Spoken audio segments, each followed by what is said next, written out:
Hello दोस्तों, मंगलवार की रात को जब 140 करोड़ भारतीय इस उम्मीद में सोए थे कि भारत की सबसे बड़ी महिला पहलवान विनेश फोगाट बुधवार को देश को स्वर्णिम खुशी देंगी, तब वह रस्सी कूद, साइकिलिंग और सेना बात के सहारे अपना वजन कम करने में जुटी थी। उनका खून भी निकाला गया, लेकिन जैसे जैसे समय बीतता गया विनेश का पसीना निकलना बंद हो गया। वह पूरी तरह डिहाइड्रेट हो गई। वजन 50.1 किलोग्राम पर अटक गया। उनके पास मौजूद फिजियो और मुख्य कोच के हाथ पांव फूल गए। अगर वजन और कम करने का प्रयास किया जाता तो विनेश की जान को भी खतरा हो सकता था, लेकिन भाग्य और नियमों ने 100 ग्राम का ऐसा धोखा दिया कि स्वर्ण तो छोड़ो, रजत भी झोली से फिसल गया।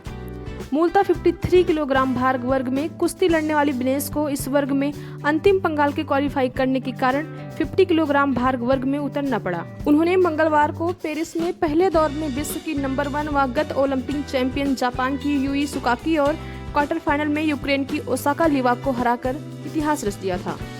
इसके बाद उन्होंने सेमीफाइनल में क्यूबा को पैन अमेरिकन चैंपियन लोपेज गजमैन को हराकर फाइनल में जगह बनाई।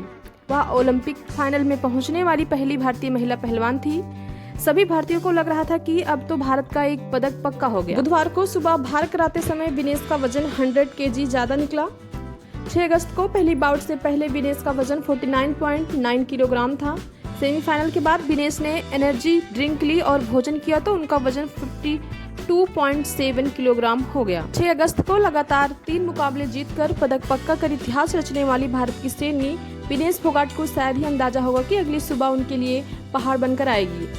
6 अगस्त की सुबह अपने पहले मुकाबले से पूर्व 49.9 kg वजन आने के बाद विश्व को अपने तीसरे ओलंपिक अभियान में फुर्ती और अद्भुत रक्षात्मक शैली से चौंकाने वाली विनेश का अगली सुबह केवल 100 ग्राम अधिक वजन के कारण अयोग्य घोषित होना कोई संयोग नहीं है।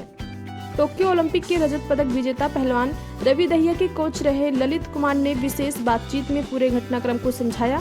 बुधवार को सुबह विनेश में पानी की मात्रा अत्यधिक कम होने की वजह से वह 100 ग्राम वजन कम नहीं कर सकी और परिणाम स्वरूप अयोग्य घोषित हो गई। कोच ललित से यह पूछने पर कि क्या ऐसा पहलवानों के साथ पहले भी होता आया है, इस पर उन्होंने कहा कि इससे पहले केवल 2016 में एक बार ओलंपिक क्वालिफायर में विनेश को ही 48 kg वर्ग में वजन अधिक होने के कारण अयोग्य घोषित किया गया था। ऐसा नहीं है कि विनेश ने पहले वजन कम नहीं किया, पर बुधवार की परिस्थिति थोड़ी अलग थी। ललित ने बताया कि जब किसी पहलवान को एक दिन में 3 मुकाबले खेलने पड़े और वह भी विश्व के शीर्ष पहलवानों से, तो बहुत थकान हो जाती है। मांसपेशियों को रिकवर होने के लिए समय देना होता है। विनेश की प्रॉब्लम यह है कि उनका नेचुरल वेट 55.57 kg है और वह नॉर्मली 53 kg वर्ग में प्रतिस्पर्धा करती हैं। हालांकि इस बार वह क्योंकि 50 kg वर्ग में भाग ले रही थी, उन्हें प्रतिदिन वजन घटाने के लिए बहुत मेहनत करना पड़ रहा था।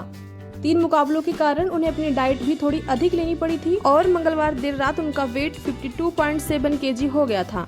लगातार 3 मुकाबलों से हुई थकान और इसके बाद लगातार रात भर मेहनत करने से विनेश में पानी की अधिक कमी हो गई थी। यूनाइटेड वर्ल्ड रेसलिंग के अनुसार ओलंपिक में 2 बार वजन लिया जाता है, एक बार शुरुआती बाउट से पहले और दूसरा पदक की बाउट से पहले।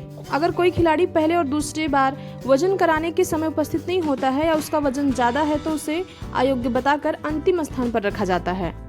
उसे कोई रैंक नहीं दी जाती है। यही वजह है कि विनेश को अब पदक नहीं मिलेगा। तो दोस्तों, थैंक यू। मिलते हैं नेक्स्ट वीडियो में।